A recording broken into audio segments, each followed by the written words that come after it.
Alright, this is just a demo of what I've been working on, voice processing.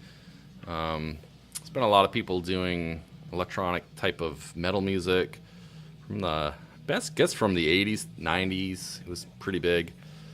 And what they do is they use pitch shifters. So what I did is I have multiple stereo channels, 4 stereo channels, so it's 8 tracks altogether, right, left, and basically what it is negative 10 steps from my original voice, and then you got 8, 6, and 4. So 4 steps down from my original voice, 6 steps down, 8 steps down, and 10 steps down, which gives you a really cool sound. I also have everything the mic is picking up from me, my original voice, going into this tube preamp. Have an old 1960s tube in there. Not sure if you can even see. That one is a Delco black plate D-ring. Sounds killer. I got it for like $5 basically.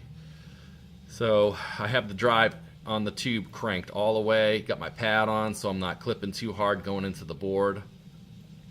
Have my 80 hertz killed because I'm doing the vocals, and my fan of power's on because of the microphone I'm using is a Shure Beta 87A, which obviously this isn't picking up. So pretty much just microphone into the preamp, tubes cranked, going into the board, and this Korg D3200, amazing. I saw one of these at a pawn shop recently in town for like $350. I mean, this thing's got killer amount of effects in it. And I have a bunch of effects going on. So I have the 4 stereo channels. They're all panned different ways to give a big full broad sound of all of these different voices. Also, I have a stereo flanger going on in one of the master effects. Also have a big reverb. I think it's like I'm trying to see my formula here. So I have a smooth hall reverb, and I tweaked the gains and stuff on these. I customized them. And also for the final effect, I have a stereo dynamic delay, which I'm guessing this is what a lot of these people have done with the vocal processing. And then once it comes out of the board, and this board, I've said in another tutorial of my studio, is super clean sounding. With this microphone, the 87A Beta Shure is amazing. This thing is super low noise, goes into the tube pre, into this board, which is super clean. If you're looking for a killer digital board, I'm telling you, pick one of these up. You won't be sorry. Learning it's a little tricky. A lot of stuff online. It's got a mouse. Get the tiny screen, and I'm telling you, once you get used to it, it's super easy to use. I'm just running it as a signal chain for the processing to go through the board into the PA, and then I'm going into this like little cheesy PA that one of my friends brought over, and we're jamming, and nothing major. The effects don't work on it, so I just plugged it straight in, coming out of the compressor. So I got one of these Bluemax Presonus compressors. Things work great. I set my own ratios and stuff. It's got all these presets. I just decided, since I'm an engineer, set my own that would match really well. And there's a big difference once you kick that on. But anyways, I'll give a short demo, and this is what I came up with.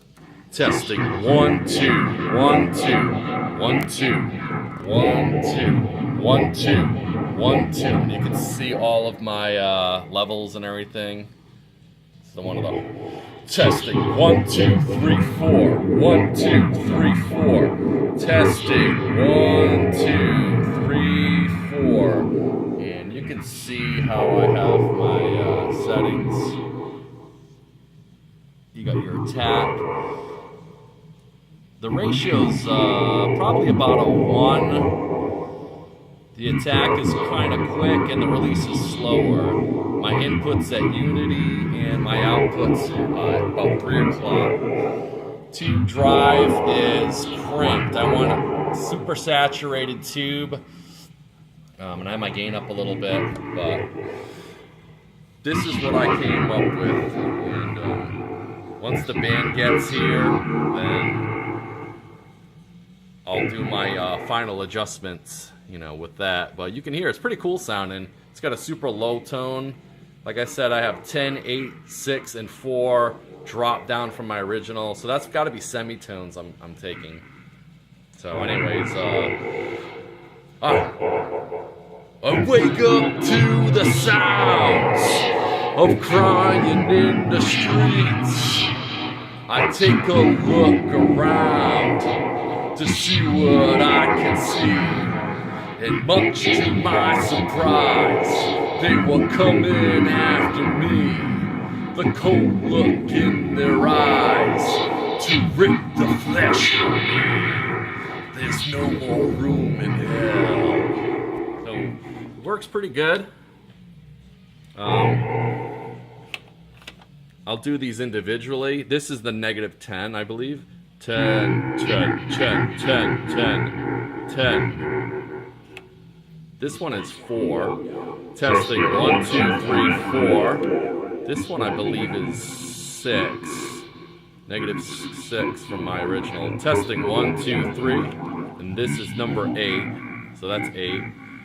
Testing 1, 2, 3, 4. 1, 2, 3, 4. 1, 2, 3, 4.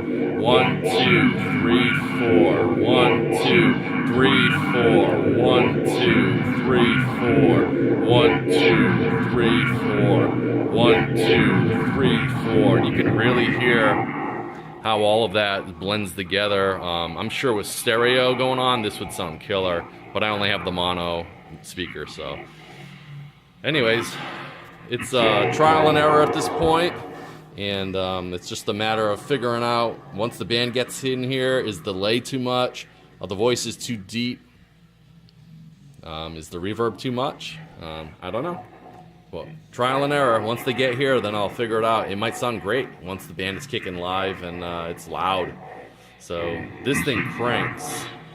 Testing 1, 2, 3, 4. 1, 2, 3, 4. 1, 2, 3, 4.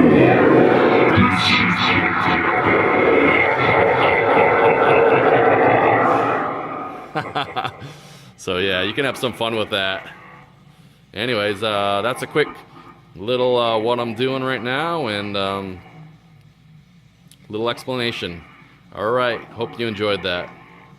Big shout out to At the Haunted, which is Wheeler, and anybody else that's been watching. A shout out to Sweet Project Cars. Those guys are awesome.